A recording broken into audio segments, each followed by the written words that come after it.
This podcast is provided with the understanding that it does not constitute professional medical advice. The information presented on this podcast are my own personal views, opinions, and summaries of research. Always consult your physician regarding any medical concerns, conditions, or treatments.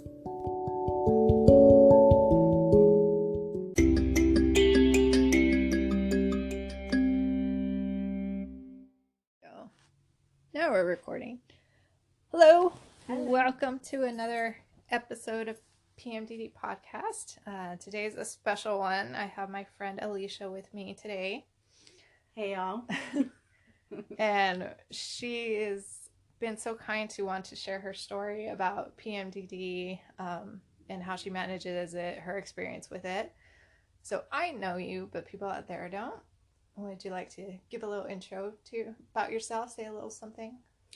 Let's see. I'm 39 and 39 in a couple months. And I have two younger kids that are 9 and 10. Youngest being a female, and Rowan is the 10-year-old. He's like the preteen. It's kind of weird.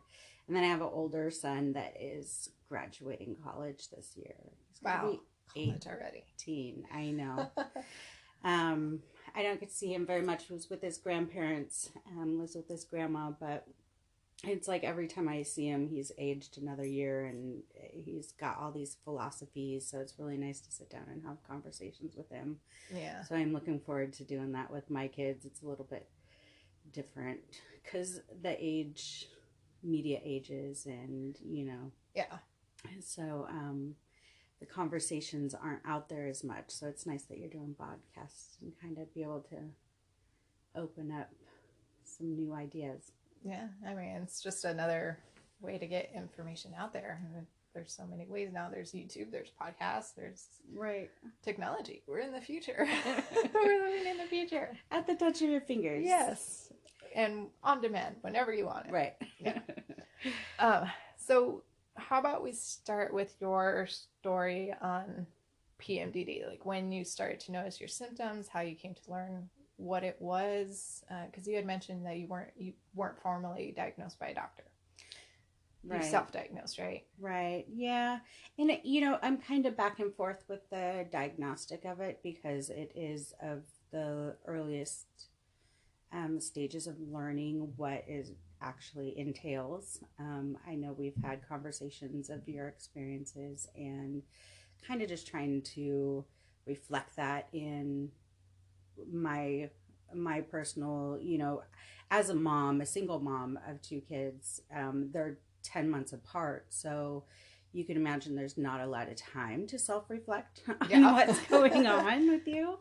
So when I do get that chance, I find it, since you've brought up a lot of, the irritability, the, seeing red at some points where you're just like, and then you're like, but this isn't me. And then you're frustrating your own self because you don't know where these emotions or, frustrations are coming from. And I find that a lot in, the day-to-day normal schedules of, getting up in school and work and then dealing with outside public along with having these two, twins practically that are fighting with each other. And yet I'm fighting with, what's going on in my head at the same time and trying to manage it all.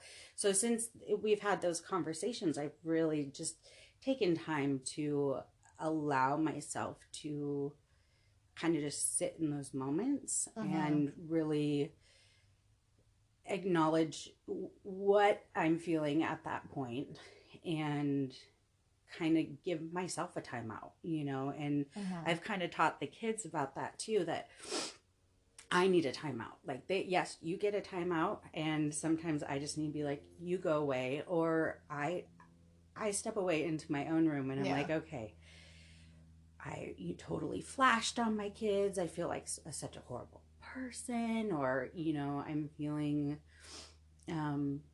like I want to cry, but I don't allow myself to cry because I have to be tough, for myself and for the kids. And so it,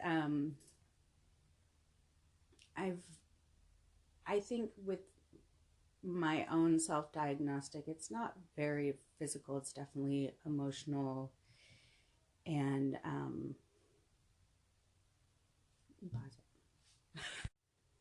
So were your symptoms something that you had felt before your pregnancies, before you and I met and I had shared about my PMDD and what it was? Like those symptoms, were there something that you had always experienced and maybe just never knew what it was? I think my prior to us having conversations, um, my only symptoms would have been just the depression, you know, lack of interest in doing anything, and I just kind of wrote it off to that. I felt that, you know, I probably just have depression. I didn't know that that could be an actual hormone type of thing. Hi, Sophia. Yeah. You want to say something? We've got a little special kitty guest here. You might hear her meow now and then. Yeah, the symptoms for me just, I mean, sometimes they're a little easier to manage than other times. And while I've been myself better about, like, I need to take a time out, like, you know, withdrawing to the bedroom or something, like, for some reason for me, like, crying is still the hard thing to, like, do in front of Matt, in front of my boyfriend. Like, I'm more of a shower crier. Right, right. It's like, no, because, you know, I do feel like, you know, that, like, no, I'm not going to be weak. I don't want to feel weak. Right. And I don't know why I'm crying. And I don't want someone to be on me asking, like, well, what's wrong? What's wrong? It's like, I just want to cry. And that's it. It's done. Right. And then once it's done, we can move on and everything's fine. Yeah. Yeah. I can sympathize with that. But it's been a journey in learning how to manage it and all. And have you ever tracked your symptoms? Like, did you start making that connection that it was related to your menstrual cycle? I don't know that I still do. I think it's, for me, it's comical that people have it on their iPhones. I mean, you know, I living out at the cabin, which was like out in the country outside the city here. I had no connection to Wi-Fi or internet or anything, and I had been, you know, living out there for a long time, and just recently have moved into the city, where now that I have access to those things that I didn't before. So people that have these apps where it's like, this is when I have my period. Oh, I can expect my period, like, you know, in the next couple of days. I'm like, you have that? Like, you're a weirdo. And then I find out that like a lot of females have these, and I'm just, but what's the purpose? But why would you have that? Well, because then this and that. So I really wasn't connected, have not been connected, not only, you know, through technology, but prior to that, in knowing when my cycles were coming or going. So it was really just this, you know, day by day, moment by moment, emotions of all sorts kind of coming at me, and just handling it as they came, and no rhyme or reason. You know, I would always say that I knew if a full moon was coming, like, okay, my period's coming too. Yeah. You know, that's what I've always just kind of based it off of, was the moon schedule. Yeah. And which has historical relevance. Well, and I'm not even like a hippie or anything like that. It's just a thing that, like, I was like, oh, there's a full moon. Yeah. I'm going to get my period within a day or two. And there was totally that belief, and why they call it like moon blood. Right, exactly. So for me, this is a new type of deal to know, and I'm learning that a lot in my overall life, because I have been a parent at such a young age. You know, I had a miscarriage at 19, and then got pregnant shortly after that at 20, and had my son at 21. Mm-hmm. So I've been my body has changed right as it was blossoming and almost, had come to the point where it had finished. Yeah. And then I put this whole, well, let me just muck this all up and have a kid. So there was no real time for me to understand my body. And so with having a daughter who is my youngest, now I'm like, oh crap. I guess I need to learn this stuff not only for myself, but for my daughter, so that hopefully I can put her in a better, standpoint moving on into her from, female body.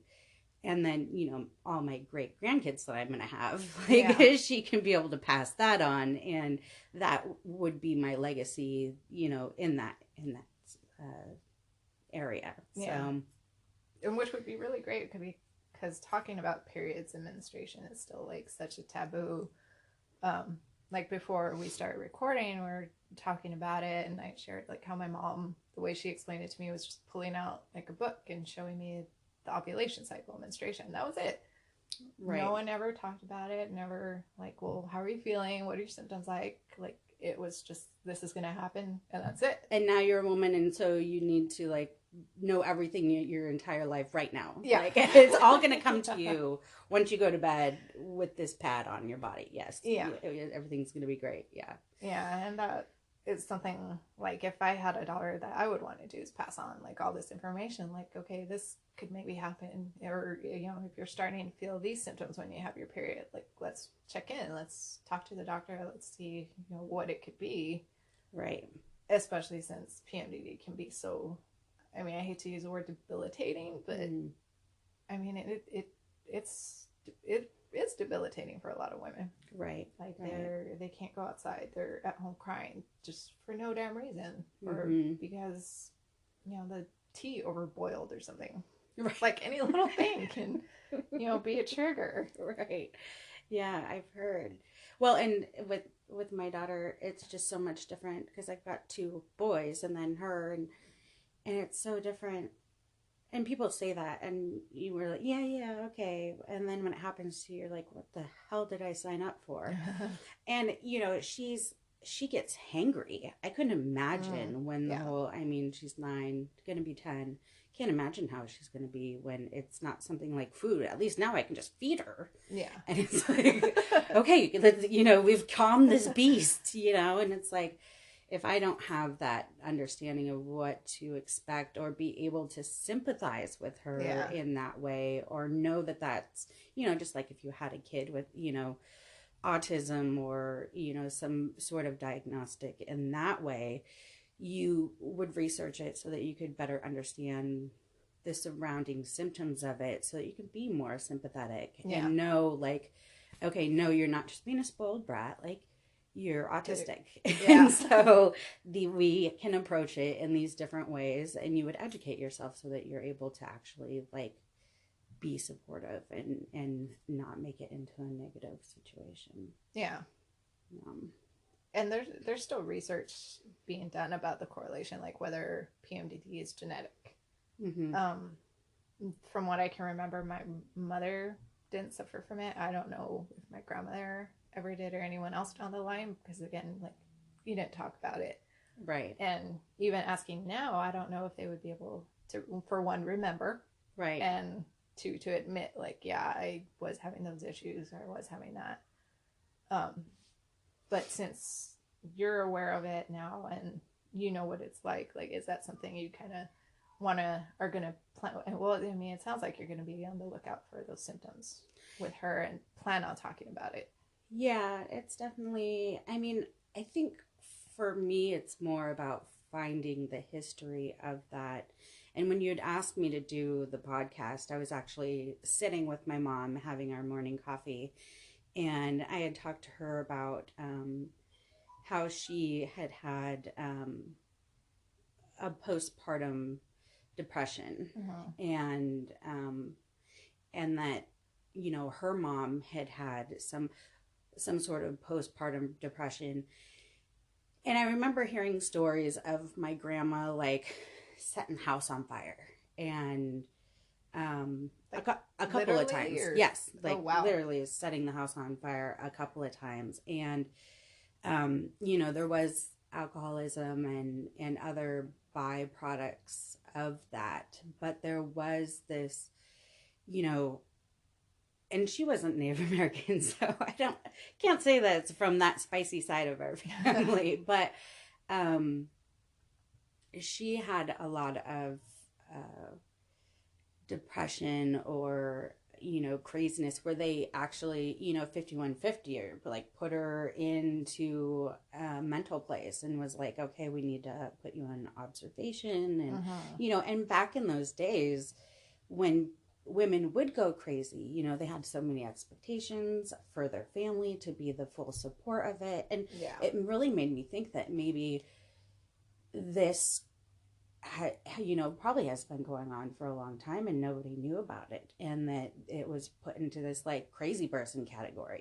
This woman's just crazy, and it's like, well, yeah, but why is she crazy? know And so looking back from the history of at least my family and getting to understand that, because my mom also had the postpartum depression, and I think that kind of linked in as if she had known more, if there had been more awareness of PMDD, that she would have known prior to that she's more susceptible to getting postpartum depression.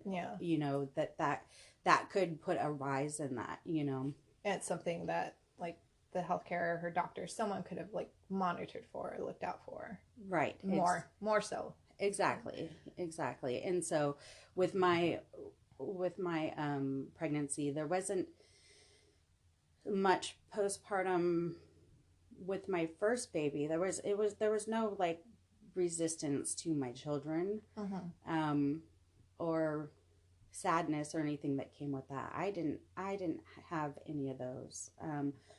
With my last child, because she was in the hospital for so long, I found that there was,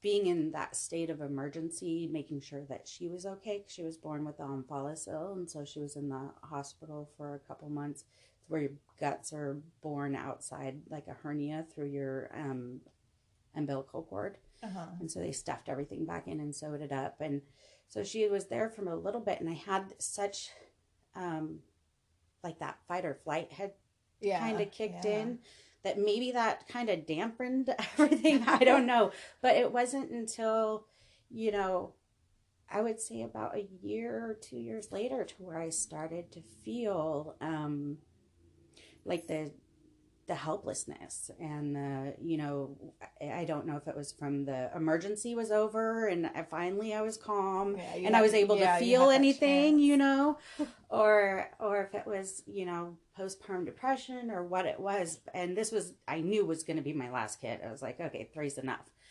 But that's when I really started to realize, like, my she was a C-section, so maybe that changed things too. But my back would start hurting, lethargic like all the time, where I just was sad, or I would get angry at like the smallest things, and to where then I would feel bad because I wouldn't even want to be around my kids, you know, and like, okay, I'm done, I need a timeout. Like I started, and then I'd feel bad for being selfish, so, but self-care is not selfish. Right. Exactly. And so I don't know that. I think definitely finding the history of what's going on. I think I'd like to look into that more with my mom. And see how she felt before. Be interesting to find out. Yeah. Well, in this journey that I'm going through now with, pushing, I'm like trying to get everything really good before 40. So I'm like looking at my health and, going and get all the tests and everything done. To have a baseline, like, okay, 40, I got another 40 years. Let's see, like, we're at the top of the hill. So let's, let's get everything checked out. And that's, I think that could be something I can check into with my health provider and just kind of be like, what do you know about that? And because it is through the Native American clinic, I might be able to get a little bit more of a holistic side of how they care for that, or what kind of information that they know. for their cultures. And Yeah. that'd be interesting to see. Yeah, and I would want to know, like, if they know about it, because that's one thing that a lot of women now are still struggling with. Like, they tell their symptoms to their doctor. Doctor is dismissive, like, oh, it's this or that, or it's nothing, and they're not getting the diagnosis and the help that they need, because some do need that antidepressant or a combination of different medications. Right.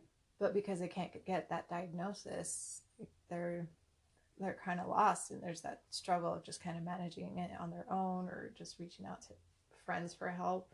Right. And I think most probably self-diagnose, just looking on Google, like, what is going on, what is this happening. Right. Because I know I've mentioned to a couple of friends, do you know what PMDD is? And they've kind of, like, maybe you've heard about it, a couple didn't, and they're like, well, isn't that just PMS? Yeah, no. and I was like, reaction.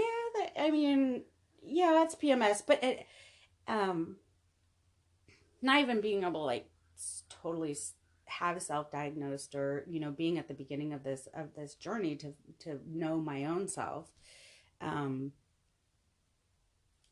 I feel that, like, it was insulting for you. I felt insulted for you by hearing, well, it's just PMS. I'm like, oh, no. If you heard some of Christina's stories, it is not just PMS, Yeah. And it was, and that in itself intrigued me to know more, is because how many women are out there that are so dismissive. I mean, I know that I just am dismissive of just the silliest things. Like I said before, being selfish in my time, because you want to be such a good mom, or you're a caring and giving friend or lover, mother, or however it is, that you don't take that time for yourself. And so then to say, hey, I'm really kind of pissed off right now, people like, oh, well, you're just PMS, and you're like, okay, now here comes my horns. Yeah, because that's definitely, like, this is most certainly not PMS. Like, I guess it can be viewed as a subtype, which is what I've seen in some research too, like just super severe PMS. But yeah, it's kind of like, no, it's not, and it is. I feel like a little offensive to just label it as that. Mm-hmm. And I feel bad that a lot of women have that experience too, and a lot really don't know, are uneducated, and not just women but men too, like knowing how to handle a partner that has these symptoms. Right. And things. Right. Like, how do you start there? But yeah, being dismissive is unfortunately one thing a lot of doctors are doing. And my experience, like when I talk to, like, people at the office or someone outside of the healthcare, since we've worked in healthcare, they just kind of feel it's that PMS. It's like, oh yeah, I have that too, I've got this and this and that. I'm like, yeah, but do you have this symptom and that symptom? And they're like, oh no. Like, then that's when that light bulb goes off, like, oh, this sounds a little crazier. Right, now you're a crazy person. Yeah. It's like, well, do you have these emotional symptoms and these other physical symptoms? And only once have I experienced that suicidal ideation and it, like, came out of the blue. We were driving somewhere, and just in traffic, I was thinking, like, oh, sleeping pills, like, just go to sleep and not feeling it. And it scared myself. Right. Like, I'm no ever way gonna act on that. Right. But it kind of scared me. Like, holy crap, where did that come from? Like, why am I thinking about that? Right. And to think that some women, well, a lot more women do have those thoughts, and some actually do act on them. Like, it sucks. It sucks that it's happening. And I mean, about 1 in 20 women have this. It's like, why is it not more known? Why is it such a surprise to people? And there's definitely not that education there. There's not, even happening in schools. Right. I remember those talks that we get pulled out and all sent to the library for health class, and the presentation, like, your period's going to happen to you and you may experience PMS, but never, well, I mean, at the time it was still kind of an unknown, but even now it's like, are they telling young girls about PMDD? Right. Is that education happening? Right.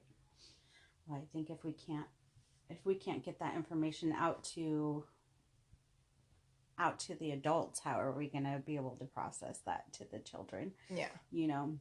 And you talked about, talking to your daughter about it. What about your son? Do you plan on kind of having a talk with him, a conversation, like if he were to ever maybe one day have a partner, a friend, like how to handle it, how to help? Well, I mean, I guess that would have to be in there. I didn't really think about it. I mean, we're pretty open in talking about, things in general and emotions and, Yeah. That's something new for me, and so I'm trying to be more verbal about my stuff. Usually I just go on about it and I honestly don't think about anybody else's feelings when it comes to like when they're sad. Like, it's weird for me that when other people are sad, yeah, I'm not the type of person that'll sit there and cry with them or be sad with them. It's uncomfortable. Like, are you okay? Like, here's your pat on the back, So it's hard for me to do that in general because I was raised with a more suck it up kind of, upbringing. And so I really have to pull that out of me in order to be there emotionally, visually and physically with my children. So I'm forcing hugs and it's unnatural for me. I hope it comes out like totally different than how I feel. It looks natural. Right. So, but yeah, I'd like, as I go on, I definitely would like to, have those conversations with them. I think it's important. We definitely, have open conversations about different, genders and preferences and that's something that's openly talked about in the mainstream media. And I think that goes back to the more awareness that individuals that find that they're a part of PMDD, the more they can speak about it, the more it can rise to an open acceptance of to where it's just the norm and it's not a hush hush. Nowadays, people are talking about periods all over the place.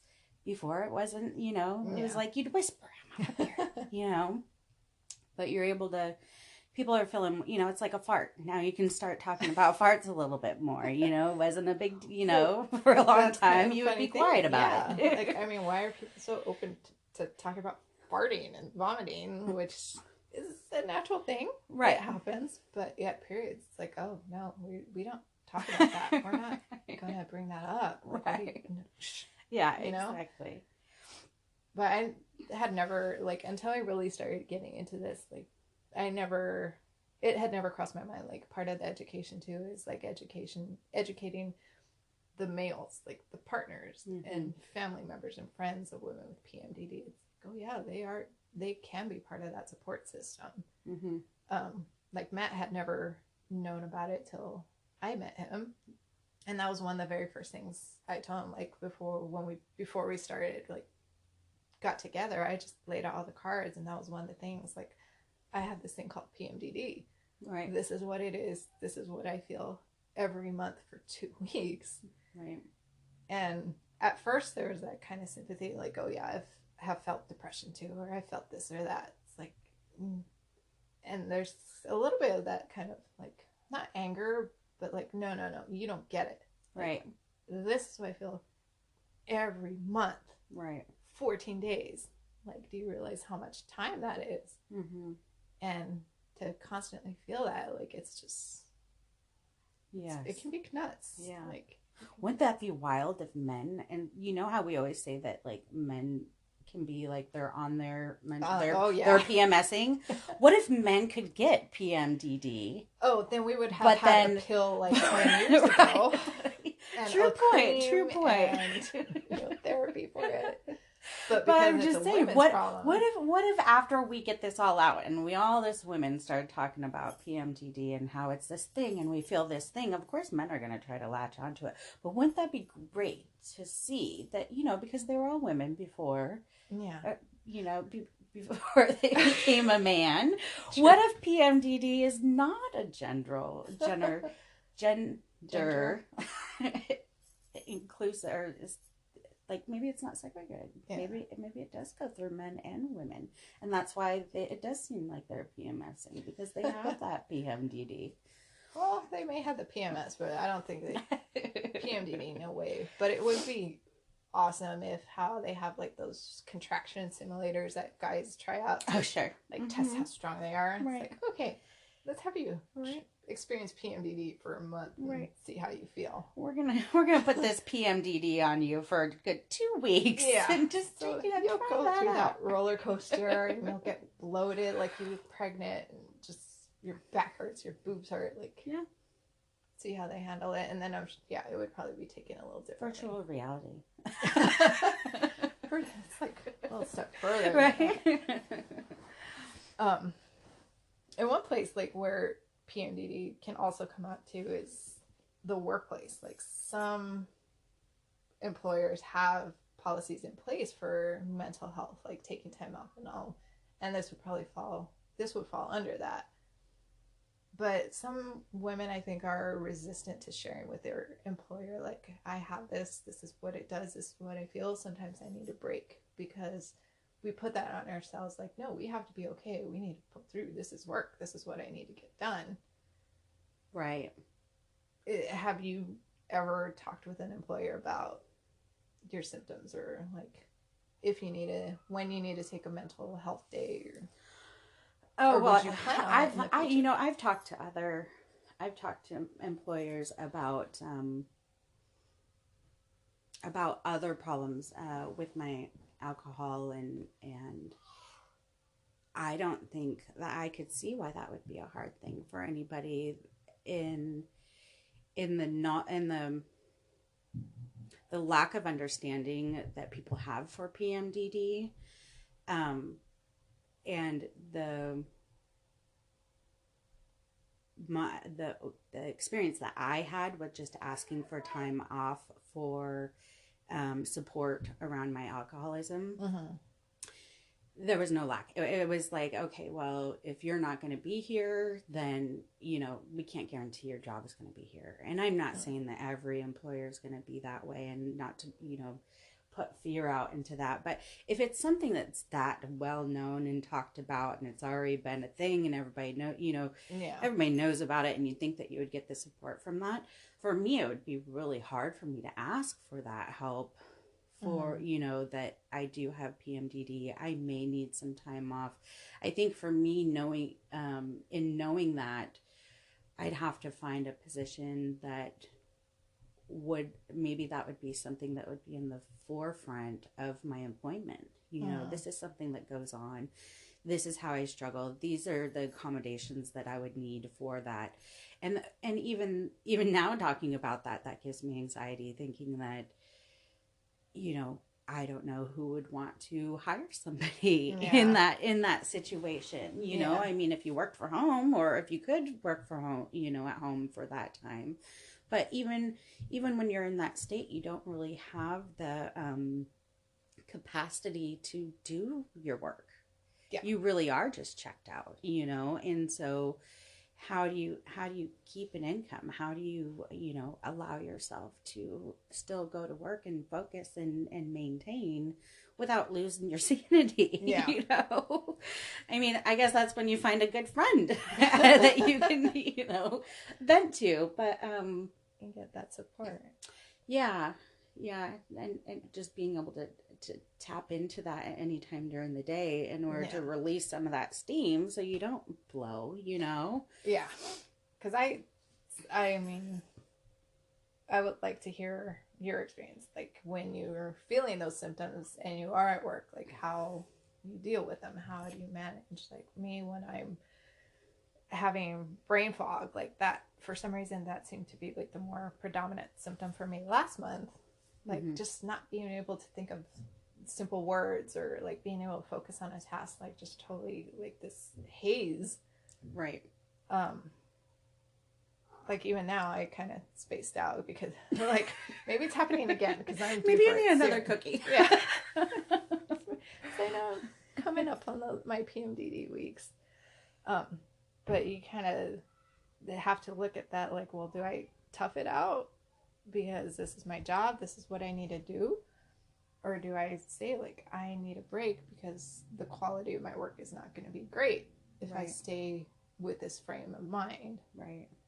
Well, luckily I smoke, so don't take up cigarettes. But I'm just saying that's how I've dealt with it when it comes to getting to that point where either I'm, like you said, spacing out, and with doing data entry, it was like, ugh, you know, you just need to get away from it. Or you can hear, just hearing people like talking in my vicinity would, you know, my mind was just like, just go away, you know, I couldn't focus. Or but taking that step away and breathing, taking a chance to just realize that right now when I'm feeling that anxiety,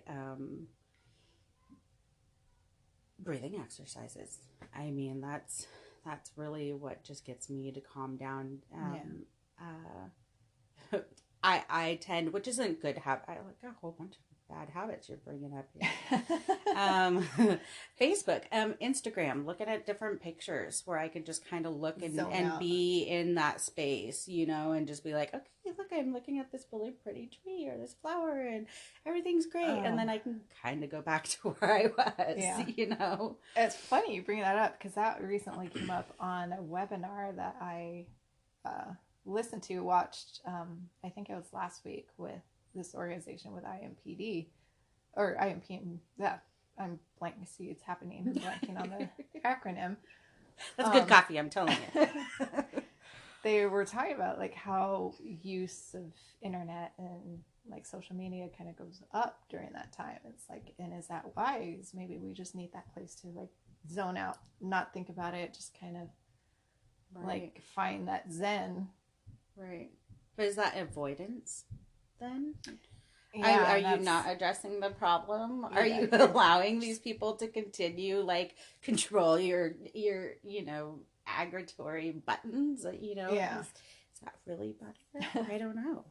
It works. I think as long as you're doing, you know, what works, and then give yourself that chance to address those situations, you know, when you're ready to. And the best time to address something probably isn't in your, you know, angsty times. Well, I mean, like, I figure I brought it up before beginning my relationship with Matt. Mm-hmm. When I see a new doctor for anything, I bring that up. I have PMDD. It's like, what's going on today? And on the new patient chart, the form, like any pre-existing conditions, what do you have going on? I'm always like, right away, PMDD. Right. But I find myself like when I'm at work and I'm starting to like I recognize like, okay, symptoms are happening right now. Like it's difficult, even though I've already talked to my boss and let everyone know like I have this is what happens. Mm-hmm. For some reason, like could be stubbornness, could be my pride. Like I just have never once asked like, can I go home early? Because I'm not feeling this. Right. So there's still that too. Like not only just making people aware of it, but actually doing something about it. Allowing yourself to do something. Exactly. That's the perfect way to put it. Yeah. Yeah, I think that's it. I always find ways to get out of work. Yeah, because I mean, it's easy to say like, oh, I'm going to go outside, get some fresh air, but to say like, I can't focus right now, or I feel like I'm about to kill my coworker, I need to go home. Right. Like, it's different. It is, because and in your type of job, you really, you know, it's not like you can just finish and be like, okay, I'm done, I'm out. You know, there's always something to do. So that's gotta be hard. And going back to your pregnancies and your postpartum, like how did you feel during your pregnancies? Because PMDD, those symptoms happen when there's ovulation happening. How was it for you when you were pregnant? Did you, like, was there a noticeable difference in your mood and your symptoms?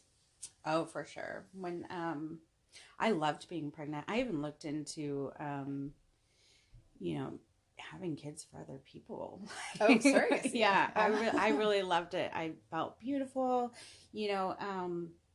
Often when my periods right before is like horrible and I'm all over the place, but when that day that you start your period and it's just like there's birds and yes. everything's just great and you're like waking up the kids like you're Snow White and everything's just awesome. That's how it was for me when I was pregnant. There was no I wasn't emotional over stretch marks. It's like this is it. Like I had an excuse for everything going on with my body. So one, I didn't have to worry about any of that stuff. And the feeling of something moving in your body. I didn't have any symptoms. I didn't have anything. There wasn't, people could have they did get away with like lots of stuff when I was pregnant because it was all about, myself and this little baby I was growing. So, and prior to that, usual PMS type of deals. Pass it. No, shut that. And that's what is so funny for non-PMDD people to think like, oh, wait, you're happy when you start your period? Like, damn, skippy I am. Right. I don't remember if I had told you, but I did a presentation at work about PMDD to everyone. But one made that connection like right away, like, oh, so you must be happy when you start your period. And it's totally like, I never thought about it. It's totally like Snow White. And just like, the sun is shining, everything's so great. Whereas like those without PMDD are like, oh crap, like I'm on a period right now. Right. It's like, no, I'm totally happy about bleeding. Right yes. Yes. It's like I will much rather deal with this than what was happening before. Yeah. Yeah. And unfortunately, it sounds like it just gets worse with age, which I definitely do feel like my symptoms are a little harder now than like when I was in my early 20s. Mm-hmm. So I have that to look forward to. Yay. Yeah. And don't know why that is, why the symptoms seem to increase with age. And like for me, like the hardest symptoms are usually rage and irritability. Last month it was brain fog. That could be the case again this month, depending how I was today, looking at how I was. Do you have one or a few that are more prominent than others? My patience level is just, and I don't get a lot of time to myself. Right now I took the time to go on disability, and after losing my house in the fire, going right back into work the next day, started a brand new job, and so that's where the drinking kind of came into play again. After already, it's an up and down thing, but that definitely went too high because I wasn't able to address what was going on with me emotionally, and then also with this hormonal change and everything at once. It was just too much, and so I had to kind of step back after my last job, and injuring my knee. I can take that time right now and be on disability and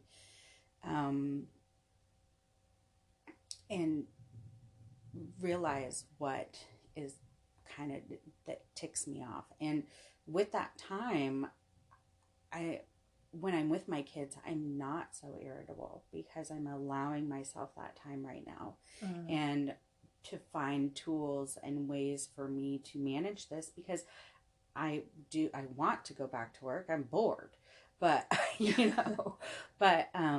can I do that? You know, is that Yeah. something, and how am I going to set myself up to where, you know, all my needs are being met? Because I do that for everybody else. You know, I do that for my kids. I make Yeah. sure I bring this, you know, purse with Legos and chalk and, you know, tissues and, you know, Super mom. right, all this stuff in there. I carry that around for my kids, but what in there is for me? You know, how am I filling my bag for myself so that when I fall down, I have something to help me out? And that's what I'm kind of trying to learn right now, is how to, you know, somehow manage Yeah. going day to day in a job where, you know, if I do feel that I have, you know, I'm having this emotional or breakdown or feeling irritated, you know, not only with people outside of myself, but me, you know, that frustration that you have within yourself because, you know, nothing's ever good enough, and you know, it just like this little spark will just, you know, it's like this avalanche, this Yeah. little, you know, and then you're getting this huge rock sled, and you know, now I'm losing my shit and I look like a crazy person, you know? Yeah. And so, yeah, for me at this point, it's rage, um, which is funny because if I reach to my maximum rage, then it's emotionally crying. Mm. That angry cry. Right, that angry cry where I'm Yeah. like, I'm so angry, and now I'm gonna cry. And I'm so mad that you made me cry. Like, fuck you for making me cry. I'm that angry crier Right. too. Where it's just like, God damn it, I'm so upset. Why am I crying about it? Right. Because if I didn't, who knows what would happen if I didn't get to that point where I allowed myself to cry. But yeah. Yeah, taking that time is very important. Like PMDD or not, but just recognizing like when you need that time. And I love how the way you put it, like what in that bag is for me. Right. Because I mean, just generally speaking, the nature of our culture is like women are the caregivers, we're the household runners. Like we're managing everyone. We're always looking out for everyone else. Like, but we're usually worse, I think, when it comes to taking care of ourselves. And I know personally that's one thing I'm trying to be better at because I'm horrible at self care. Like I've never taken the time like to just go get a massage or go have my nails done, like that kind of self care. But it's because of that feeling like, no, I need to use that time instead of taking care of myself. I need to pack a lunch for so and so. I need to do this. I need to do that for someone else. And like I love that idea of just I need to have something in that bag for me. Yeah. It's like what can I have? Like making that support group, having a support system, and having tools in my pocket, like you said, the breathing, deep breathing is something I think that needs to just stuff to keep in mind. Yeah, and I think it's great that you're doing the podcast. Thank you. It's hard for me, I think, in that I don't know if it has anything to do with PMDD, but it's hard for me to find a group of people that can understand that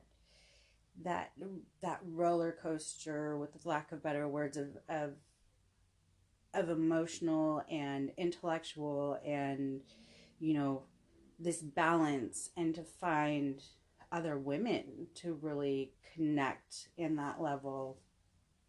Yeah. And I don't know if it's because they don't know about it and you like want to show them, this is what I know about this and this, and maybe they're not interested in learning those things, or but just to be able to find your group of people that you can really kind of, because I mean, find your tribe. Right. Well, and just, I mean, you can't go around telling everybody like, hey, like 2 months or 2 weeks out of the month, like I'm a complete fucking crazy person. Well, do you want to be friends?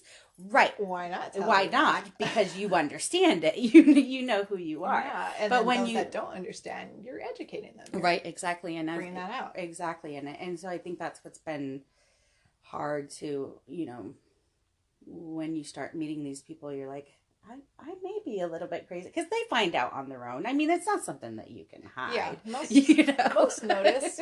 But I was on a different webinar. Someone had commented about how there's like functioning PMDD, which I think was a great way of putting it, because a lot of women can't get the help, we've just gotten really good at hiding the symptoms. Sure. So like when I tell someone like, oh, I've got this and this is what it is, this is what happens to me, this is how I feel, they're usually like, oh, I don't notice that. Right. Like, you don't seem really that totally way. Different. Yeah. Oh. Because I'm so good at masking it. Right. You are. Yeah. So it's like, well, why am I masking it? Why can't I let maybe a little bit out? Yeah. If not all of it. Like, not all of it because I don't want to get arrested or something for what I would like to act on. Maybe it's the professional side of you that wants to hold that in. But I mean, like, I've thought of just like making myself a shirt that, like, ask me about my PMDD. So I'd wear one. Get conversations going with maybe those women that have it. And be like, oh yeah, me too. Like finding that tribe, or people that don't know, or be like, what's that? Right. What are you talking about? Yeah. I tend to really I tend to kind of flock around the crazy peoples, and I don't think they actually know about these things, so maybe that would be a good thing to start. Did you know you're crazy because of this? Right. Crazy good.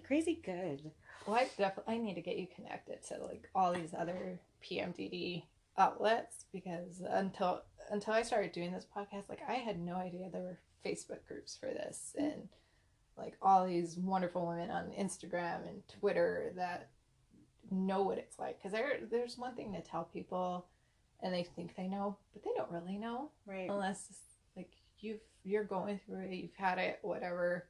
Like, you don't really know, right?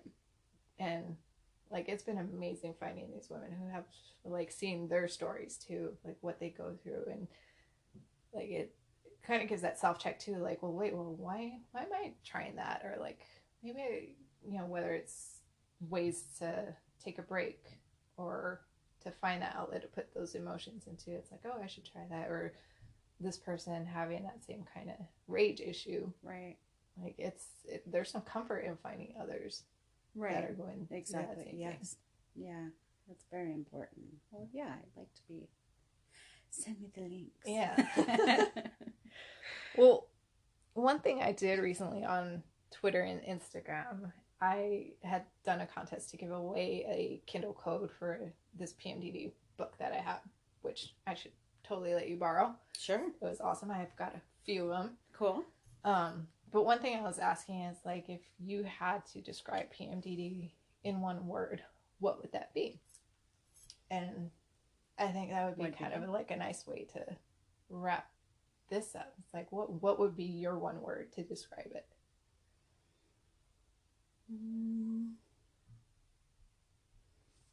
I would say,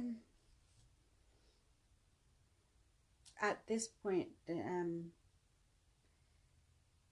empowering was the first word that really comes. I mean, knowing about it, I think it's empowering. That's awesome. Yeah. Where that it's not me, it's this thing. Yeah. It's great to have something you can blame all this on, and then from that you can take little bits of it from the bucket and learn more about it, and empower yourself to be better all around. So yeah, empowering. I like that. We'll go with that. Yeah. Well, thank you so much for sharing your story and taking the time to talk with me. And no problem. This was weird. My first podcast. Yeah, it was fun. It was fun. It was fun getting to know friends more and talk things out and have conversations like this. Yes, definitely. Yeah. Thanks. All right, everyone. Well, thank you for listening. Feel free to send questions via Twitter, Instagram, if you have questions for me or Alesha. And we'll see you on the next episode. So have a good night. Bye. Or morning. Bye. Thank you.